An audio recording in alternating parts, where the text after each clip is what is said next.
Сайн мэцгэн хүүхдүүдээ өнөөдөр монгол хэлний хичээлдээ өдрийн дуу эхтэр ажиллана. Хичээлдээ төвтэй оролцоорой.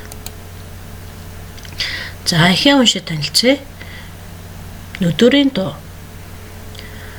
Монгол ахуйгаас хичнээн төсөөрснөө ижитгээд золгохоор эрэхтэй л мэдэв. Намайг хүндийг зур. Ээж нь хүүгээ сэрийхүү гэж их л аярах нүцсэмсэн гэж гимшингүй өгүүлээд энэ муу уур нүдүр хоёроо чанга туутай гэдэг нь гэж амандаа өглөө. Ээжээ, манай энэ уур нүдүртэй айл олно уу? За да, бид мэтийг хөгшчүүлдэл байхаас залуу айлд болж ховордоо. Дэлгүүр төмөр уур нүдүр зөндөөл байдаг шүү дээ. Хэц, ямар юмных нь уур гэдэг юм хүнд, займуутай, дуун хүртэл чол гэд нэг ээл. Дуу ямар хамаатай байна. Иш хүмүн. Бидний баг залуу байхад тэдний уур сайхан дуутай, эдний уур сайхан хэвтэй гэдэл ярилцах. Айлын эцэгтэй нар бусдаас ирж цайгаа нүдэх гэж битүүхэндээ өсөлдөг байлаа шүү дээ. Тэр чинийгээрээ ч эрт босдог, ажиллаач амжуулдаг байлаа. Цайг заавал нүдэж яадаг юм? Холтлоод л хийчихгүй юу? Яалаа гэж нүдэн цай ааг сайтай тэгээд ч ариун байдаг юм. Бид ч бас уур нүдүрээ орхихондээ хөрхи нүдүрийн дуу гэж. За, ихтэйгээ уншиж танилцлаа. За тэгвэл ихтээр зарим үгсийг улаанаар тодруулсан байна. За энэ маань зохиолоо ойлгоход хэрэгтэй учраас багш нь ингэж тодруулсан байна. Дасгал ажиллая. Зохиолыг сайн ойлгохын тулд тэмдэглэсэн үгийнхээ утгыг нь тайлбарлая.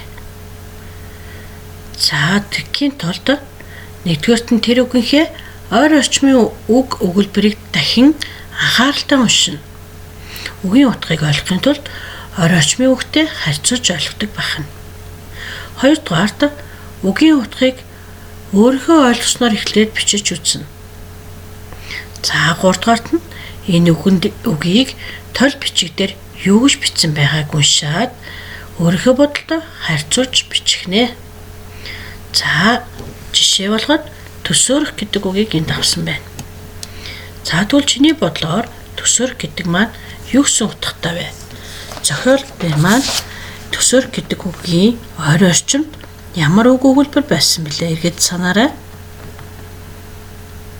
За Монгол ахуйгаас хичнээн төсөөрснөө ижитгээд золгохоор эрэхтэй л мэдэв. За энэ өгүүлбэр төсөөрөх гэдэг үг орсон. Тэгвэл бидний бочноор төсөөрөх гэдэг маань мартсан гэдэг үгтэй ойролцоо байж магадгүй.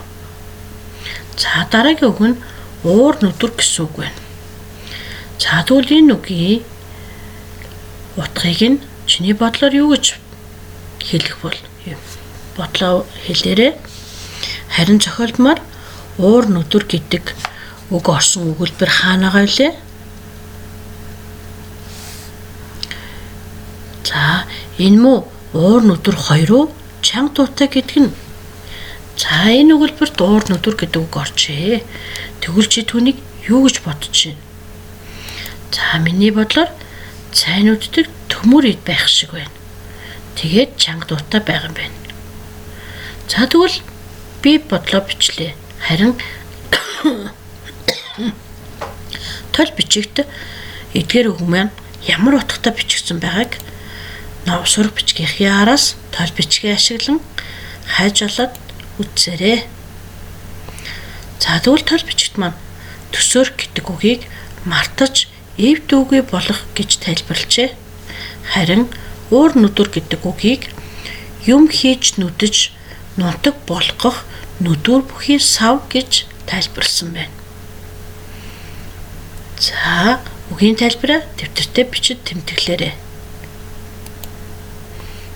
Дараагийн дасгал. Зохиолын утга санааг мэдхийн тулд баатруудын үйл хөдлөлийг бичиж ярилцъя гэж.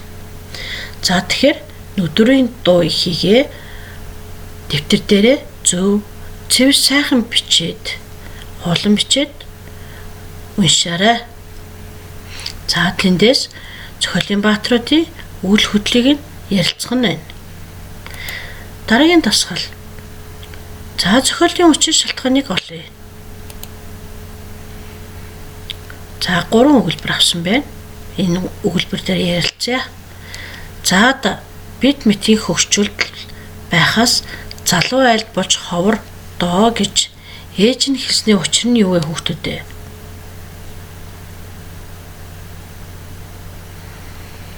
За тэгвэл залуу хүмүүс уур нүдүрийг хэрэглэх нь багассан байна.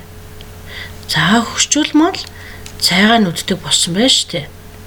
За сүүлийн үед залуучууд маань та нар ч гэсэн гэртээ ээжигээ харж байгаах дандаа нунтгалцсан цай хэрглэж байгаагаас үүдэлтэйгээр за уур нүдүрээ хэрэглээд цайгаа нунтгалдаг айлууд маань ховорцсон байх нэ. Үүнийг ээж нь хэлсэн байна.